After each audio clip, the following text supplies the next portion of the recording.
Good morning, and welcome to the 5-Minute Fill-In with special guests Kenyan Ambassador Mafusu and Dr. Spencer. Thank you for tuning in today, where we discuss genetically modified organisms. Before you say no, consider these facts. As the world population skyrockets exponentially, global hunger and food shortages have become of critical importance. Natural resources are becoming scarce, and conservationists fight voraciously for the protection of the global environment. America is a key leader in the direction that this world embarks towards, and the decisions its people make here affect the world as a whole. Recent debate has sparked concerning genetically engineered crops and genetically modified organisms known as GMOs, which holds an incredible amount of stakeholders of varying investments and interests.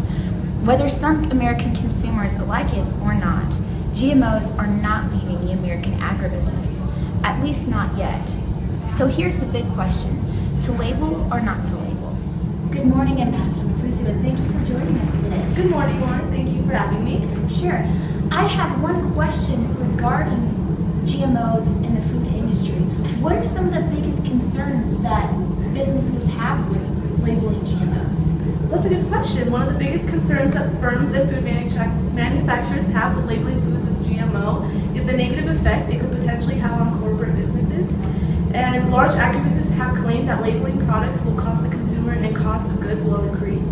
However, these claims have come from biased sources that are seeking their own self-preservation. In the European Union, where GMOs are not heavily utilized, if at all, price changes due to labeling goods have not been extremely apparent. So the biggest concern that businesses have is the impact it could have on revenues, basically. Correct. Their stigmatization, they're afraid that they're going to lose money, and that's their only agenda. Yeah. Yes. Good morning, Dr. Spencer, and thank you for joining us today. Good morning. I have one question for you, Doctor. Where does this negative stigmatization over GMOs come from? Well, the negative stigmatization comes from the distrust of large agribusinesses' unwillingness to inform the American people. The government has allowed some room for change, leaving it in the hands of grassroots operations that, like in the local arena, to fight to put an initiative on the ballot.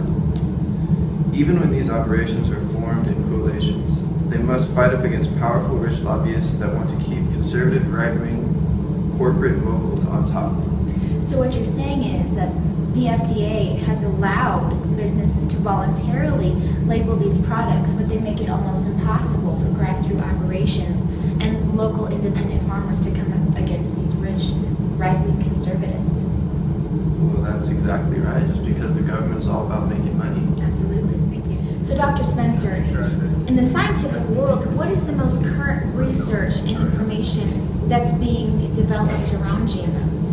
Well, I'd say the most current information that has been developed has been aiming to inform consumers of the real hard science in a language that eliminates bias and helps to inform the public. I did a study on how scientific knowledge about genetically modified food flows to the American public, focusing on language and message genres in the scientific literature, newspaper, and popular magazines.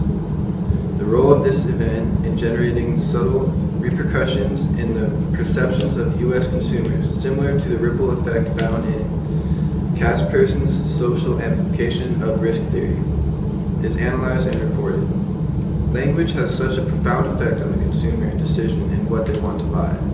Perfect, thank you. The research concerning the economic issues facing mandatory labeling of GMOs has been more focused in the aspects of developing countries and how it will benefit poor farmers in more efficient production. Scientist Herrera disdains the European Union's tight restrictions on GM crops, claiming that the countries that have plenty of food are the ones that have the tightest bans on GMOs. He states, "It is unfortunate that most developing countries do not have sufficient resources to implement the necessary biotechnological solutions to the major problems that limit agricultural productivity. It is in the developing world, however, especially in these areas of the world where yields are low due to lack of technology, that biotechnology could have its greatest impact." Ambassador Mafusu, I know that recently your country has implemented some GM crops to the public eye. How is that affecting Africa? Well, today, Burkina Faso, South Africa, Egypt, and Sudan are the only African countries that have approved biotech crops for commercial production. Nigeria, Kenya, and Uganda currently have GM crops under confined field trials. Of the aforementioned countries, only South Africa and Kenya have regulations for GM labeling in place. Wow. So what is the greatest controversy, or what are the greatest controversies in Kenya for you to deal with? Well, my country, great controversy has stirred concerning the new labeling laws. There are those who feel that it is an incredible milestone for the private-public partnership sector, and they feel that it is a victory for the consumer's right to know. However, others feel that it is too prohibitive and likely to cause food shortages in the country. Oh wow, so we're hearing a lot of different opinions of varying investments, a lot of different ideas that are having a hard time finding middle ground. Thank you.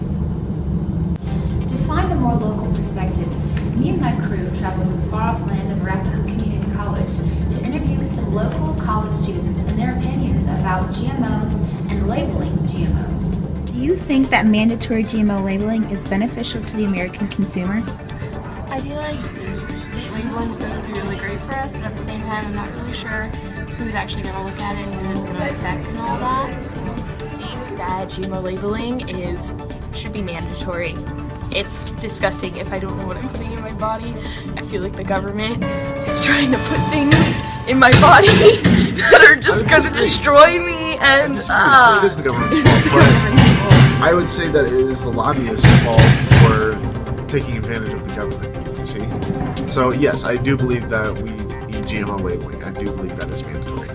Honestly, I don't think it would make much of a difference in my personal life, because I don't eat incredibly healthy, but when I do eat healthy, I make sure that it's done right. like if I avoided foods and things that had GMOs in it, I don't think it would actually change me that much. But it would just make me psychologically feel better. Right, the power of choice. Yes, exactly. Awesome, thank you. Do you think that mandatory GMO labeling is beneficial to the American consumer? Why or why not? I don't believe it is because, one, it's unnatural. So it can be beneficial because in one way you know what's in your food, you know what they're putting in, you know what you're consuming. If there's if there's a roided chicken out there, you know you're gonna eat it. Right.